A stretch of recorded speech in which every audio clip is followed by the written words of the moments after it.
my design patterns video tutorial. Today we're going to talk about the chain of responsibility design pattern. So what exactly is the chain of responsibility design pattern? Well, this pattern has a group of objects that are expected to, between them, be able to solve a problem. And if the first object can't solve it, it just simply passes the data to the next object in the chain. In the example in this presentation, I'm going to create 4 objects that can either add, subtract, multiply, or divide 2 numbers that are sent. What you're simply going to do here, or the client's going to do, is send 2 numbers in a command and allow these 4 objects to decide which can handle the requested calculation. So let's look at a UML diagram to sort this out. Basically, we have our client just tutorial. Today we're going to talk about the chain of responsibility design pattern. So what exactly is the chain of responsibility design pattern? Well, this pattern has a group of objects that are expected to, between them, be able to solve a problem. And if the first object can't solve it, it just simply passes the data to the next object in the chain. In the example in this presentation, I'm going to create 4 objects that can either add, subtract, multiply, or divide 2 numbers that are sent. What you're simply going to do here, or the client's going to do, is send 2 numbers in a command and allow these 4 objects to decide which can handle the requested calculation. So let's look at a UML diagram to sort this out. Basically, we have our client, just like always, and then of course we're going to have a chain interface, and this is referred to as the handler, and inside of it we're going to have set next chain, which is going to be passed a chain object. Now what set next chain is going to do is it is going to be passed a reference to the next object to call in the chain if it is needed. Then calculate, which is going to be implemented by both add numbers and subtract numbers, multiply numbers, and divide numbers, which you're going to see here in a minute. What calculate's going to do is either make the calculation or call the calculate method on the next object set by this guy right here, set next chain. See? So if it can't make the calculation, like add numbers down here can't make the calculation, it is going to say, okay, what is the next object in the chain, which is going to be subtract numbers, and it's going to say, okay, let's call calculate on subtract numbers based off of the fact that subtract numbers object is going to be stored by set next chain. If that didn't make any sense, don't worry about it. We're going to get into the code and go through this step by step.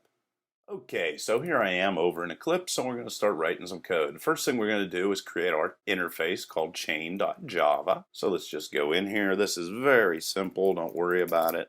And it's an interface, and I'm going to call it chain, and it doesn't have to be called chain. I just thought it made sense that way. And then here we're going to define the next object to receive the data if this object is unable to process it. So we're going to go public void set next chain, and it's going to be passed an object that implements the chain interface, and we're just going to call it next chain because that seems to make sense. And then we're also going to force it to make a calculation of some sort, and it's going to be passed a object called numbers, and here I'm just going to call it request. And that's it. You're done. There is the chain interface. So now let's jump over into numbers.java and see exactly what's being passed to it. So we're just going to go public class numbers, and then we're going to store private int number1, private int number2, private string calculation wanted, and this is going to ultimately decide on which one of these calculate methods is going to be called in which object that implements the chain interface. And then numbers is going to be passed new number 1,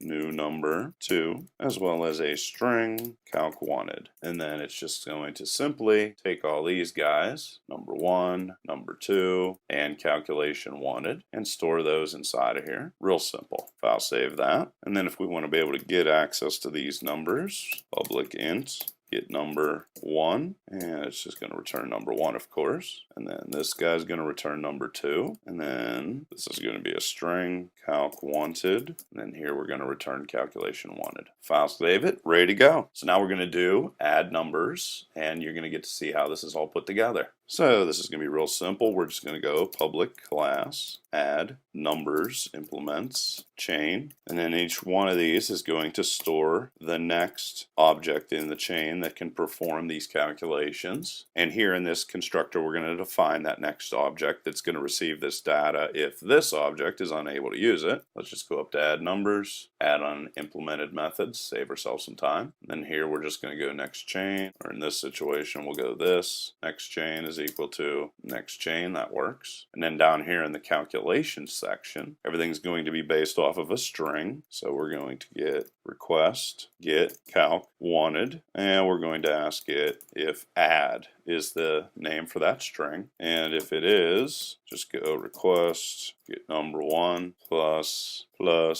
number 2, and this is just going to show them on the screen, plus equal sign, and then we can just take this and add these two numbers together. So that's a quick and dirty way to get that information, and that's just going to shoot it on the screen. This is going to be capitalized, of course. There we are. Else, if they did not send a string add like you see right here, well, real simple, we're just going to say, well, I'm not going to worry about it. Let's let the next object in the chain calculate it or figure it out. And we're just going to pass them that number object called request. File save. And you're going to see the only thing that's really going to change is, let's go into subtract numbers right here, and you can see everything is exactly the same just like before. The only difference is here we're going to check to see if sub was passed along, and here we're going to subtract from it. And then you're also going to see the same thing is going to be true for mult numbers. There you can see mult is being passed over, and here we're doing a multiplication instead of subtractions or additions. And then I'm going to go into divide numbers.java and actually do this all from the beginning, except I'm just going to copy this because not much is going to change either, even though this is a completely different one. Divide numbers, all the same. The only thing is we're going to type in here div, and here we're going to put in a division sign, and here we're going to put in a division sign. So that's going to handle those divisions. And then down here, else, what we can do is print out a command. I mean, this is just the basics of how this works. You can use this for numerous different things. It's basically just how to pass the buck to other objects is the whole entire idea of using this pattern, which is very, very useful. So there we are. We can print out an error message if none of those other things work. All right, so there we are. We're done. Let's jump in here and test this guy. So let's go test calc chain.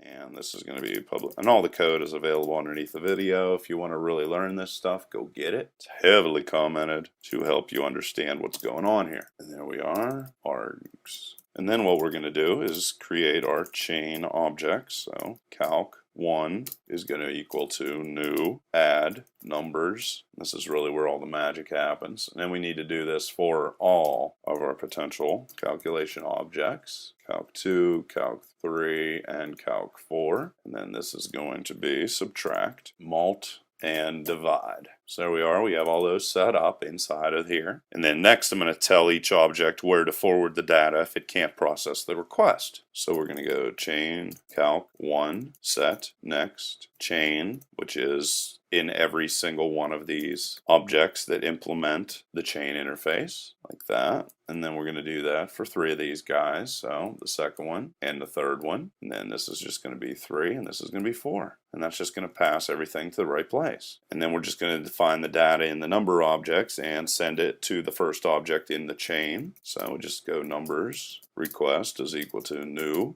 numbers, and let's say we want to pass it a 4, a 2, and add. File save. And then we're just going to go chain calc 1, which is the beginning of our chain, define that, and pass request, which is the numbers object, to it, and let it do its job. That's it. Execute, see what happens. And there you can see 4 plus 2 is equal to 6. And just as easily, let's go multiply. Didn't really have to change anything. Execute it again. 4 times 2 is equal to 8. And what happens if we would do something like type in POW? File save, execute, and there you go. You get a little bit of an error message. Only works for add, subtract, multiply, and divide. So there it is. There's the chain of responsibility design pattern. Whole bunch of things you can play with inside of there. Leave any questions, comments, or requests below. Otherwise, till next time.